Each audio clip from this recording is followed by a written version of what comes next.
en séance de travail. Monsieur le ministre, qu'est-ce qui s'est dégagé de cette rencontre? Mais j'ai reçu les médecins suite à ce qui se dit et ce qui se passe actuellement pour rappeler aux médecins, chacun pris individuellement et ensuite collectivement, les rappeler à leurs responsabilités, à leurs devoirs. Alors, rappeler à leurs responsabilités, à leurs devoirs, pourquoi? Pour deux raisons. Parce que dès ma prise de fonction, conscient des instructions du chef de l'État sur la nécessité et l'obligation des membres du gouvernement d'instaurer une concertation permanente avec les partenaires sociaux, d'une part, et avec les collaborateurs, de toujours dialoguer afin de trouver souvent un consensus lorsqu'il pose un problème. J'ai reçu le syndicat des médecins dans mon bureau, dans ce cadre-là, au cours d'une séance de travail, et il a été fait état par rapport à leurs revendications d'un certain nombre de points, dont les principaux restent la situation administrative des médecins et des paramédicaux. Le deuxième, c'est la protection des médecins, de leur lieu de travail, protection juridique. Et le troisième, les conditions de travail. Alors, sur le premier point de leurs revendications, contenu dans le cahier des charges, notamment celui qui concerne les situations administratives des médecins et des paramédicaux, ils ont constaté que depuis ma prise de fonction, on a régularisé plus de 800 situations. Ils ont d'ailleurs été étonnés, mais nous estimons au niveau du ministère qu'on ne peut pas travailler en communiquant sur les dossiers administratifs, parce que c'est un travail qui se fait normalement. Les dossiers obéissent au respect d'un circuit, et je crois que ces dossiers n'étaient pas forcément en instance, c'était en traitement. Donc, j'ai rappelé aux médecins que nous avons traité 800 situations, ce qui les a d'ailleurs ravis. Le deuxième point portait sur la protection de l'environnement de travail des médecins. J'ai adhéré à cette proposition parce que je trouve que les médecins font un métier difficile et délicat, qu'ils font un métier noble, mais c'est un métier qui porte sur la vie. Et quand un métier porte sur la vie, on doit être suffisamment responsable et suffisamment conscient de l'enjeu de ce qu'on exerce comme activité. Et c'est pourquoi j'ai adhéré à l'idée d'examiner dans quelle mesure nous pouvons mettre en place un certain nombre de textes pour protéger les médecins dans l'exercice de leurs fonctions. Mais j'ai rappelé aux médecins que mon rôle en tant que ministre de la Santé, la délégation des pouvoirs, parce que le premier responsable de la santé dans ce pays, c'est le président de la République, le premier ministre du gouvernement. Je suis par délégation responsable de la santé en leur nom. C'est de veiller à la santé des Gabonais. Et qu'un ministre de la Santé délivre à des médecins les permis de soigner et non des permis de tuer. Et que les médecins sont des justiciables, au même titre que tous les citoyens. Que si un médecin a commis une erreur, il doit pouvoir en répondre devant les juridictions. Et c'est pourquoi j'ai adhéré à cette idée de mettre en place un cadre permettant de protéger les médecins dans l'exercice de leurs fonctions.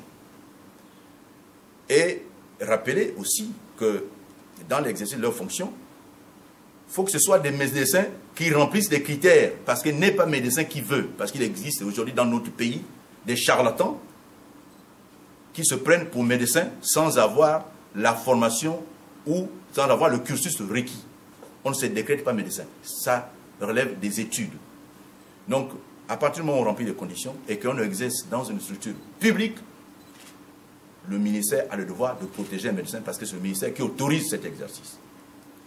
Et que pour le cas des structures privées, des médecins qui exercent dans des structures privées, il faut que ce soit des structures privées qui ont rempli les conditions administratives pour pouvoir exercer. Là aussi, le ministre est en droit, est en devoir de protéger. Donc, sur ce point, nous sommes tombés d'accord.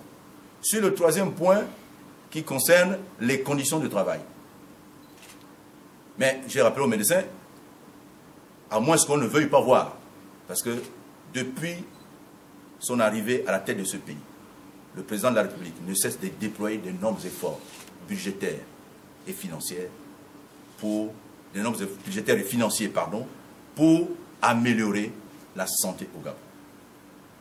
Nous voyons devant nous la construction des hôpitaux de référence, que sont les CHU.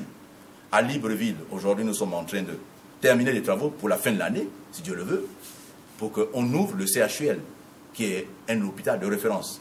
Au Vendo, nous allons, dans les prochains jours, procéder à l'ouverture. Jean Ebori, en 2016, en principe, si tout se passe bien, devrait pouvoir ouvrir. Donc, ce sont là des efforts colossaux qu'on ne peut pas méconnaître, qu'on ne peut pas négliger. Et ces efforts contribuent à quoi? Contribuent à améliorer les conditions de travail des médecins.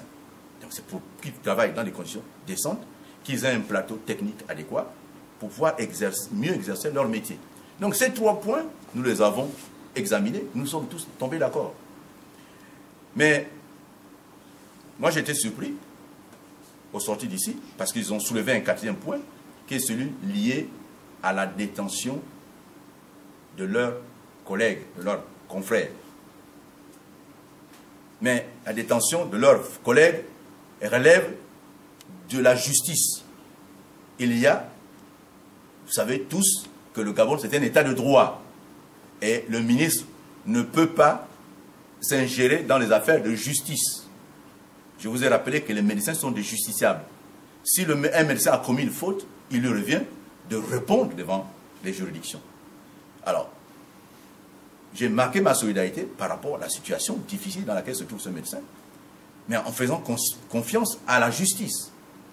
Aujourd'hui, je constate, pour m'étonner, que les médecins se permettent de fermer les grilles du principal hôpital du Gabon, se permettent de s'engager dans un bras de fer, dans un mouvement d'humeur et dans une grève, sans au préalable respecter les conditions, parce qu'une grève est autorisée, mais elle obéit à une procédure. Donc, moi j'ai rappelé aux médecins qu'il leur revient, comme je disais dès le début, qu'il leur revient de prendre leurs responsabilités, et aux ministres d'en prendre les siennes. Parce qu'on ne peut pas nous permettre de prendre les Gabonais en otage. On ne peut pas nous permettre d'agir comme si nous n'avions pas la responsabilité de la vie des autres. On ne peut pas nous permettre d'agir comme si le professeur Fila est le premier médecin incarcéré. On a connu par le passé le docteur Ogoé qui a été incarcéré à Gros-Bouquet. Mais les médecins ont posé le problème. Au regard des conditions réunies, il a été libéré. Donc je crois que faisons confiance à la justice pour qu'on ait une issue favorable, mais ne prenons pas en otage la santé des Gabonais. Donc il revient aux médecins de prendre leur responsabilité, de savoir que d'abord, les faits reprochés au docteur Silla relèvent d'un acte posé dans le privé. Un acte posé dans le privé. Il a reçu une dame en détresse dans le cadre d'une structure privée. Cette dame a connu une issue fatale, que Dieu son âme, malheureusement. Mais les faits sont là. Mais la médecine, c'est une science. S'il s'avère que c'est une erreur médicale, mais la médecine, on arrive à démontrer. Mais ce qui choque ou qui fait grincer les dents chez les médecins, c'est l'idée selon laquelle le docteur Fila serait détenu ou retenu arbitrairement. Bon, ça, moi je me fais fort dans ma position de ministre de la Santé d'ouvrir le dossier et de voir depuis un certain temps, je travaille avec les avocats et les différents syndicats pour voir dans quelle mesure le docteur Fila peut être mis en liberté provisoire ou en liberté sous caution en entendant le jugement. Mais ça ne nécessite pas ce que nous sommes en train de vivre. Parce que ce que nous sommes en train de faire n'est pas responsable, n'est pas sérieux, ne relève pas du serment d'Hippocrate. On ne peut pas laisser les gens mourir parce que quelqu'un est détenu.